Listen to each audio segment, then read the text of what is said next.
एक ज़माने में एक महान विद्वान पुजारी हिमालय की पहाड़ियों में कहीं रहते थे। उन्होंने लोगों के बीच रहने से थक गए और अब भक्ति में एक सरल जीवन जीने का फैसला किया। लेकिन उनकी प्रसिद्धि इतनी थी कि दुर्गम पहाड़ियों, सक्रिय रास्तों, नदी के झरनों को पार करने के बाद भी लोग उनसे मिलना चाहते थे। उनका मानना था कि ये विद्वान उनकी हर समस्या का समाधान कर सकता है। लेकिन इस बार भी कुछ लोग उसकी तलाश में उसकी झोपड़ी में आए। पुजारी ने उसे इंतज़ार करने के लिए कहा।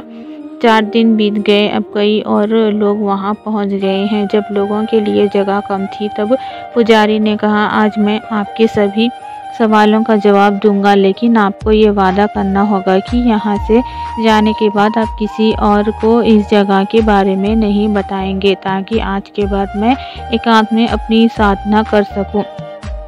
हमें अपनी समस्याओं के बारे में बताएं। ये सुनकर किसी ने अपनी समस्याओं को बताना शुरू कर दिया, लेकिन वे अभी कुछ शब्द कहने की में सक्षम था कि किसी और ने बीच में अपनी बात कहना शुरू कर दिया।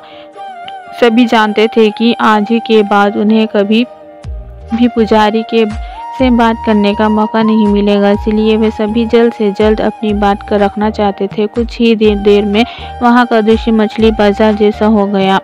अंततः पुजारी को चिल्लाकर बोलना पड़ा, कृपया शांत हो जाइए, अपनी समस्या एक पर्ची पर लिखिए और मुझे दे। सभी ने अपनी अपनी समस्याएं लिखी और आगे बढ़ गए। पुजारी ने सभी पर्ची ली और उन्हें एक टोकरी में डाल दिया और उन्हें मिलाया और कहा, इस टोकरी को एक दूसरे के साथ रखें।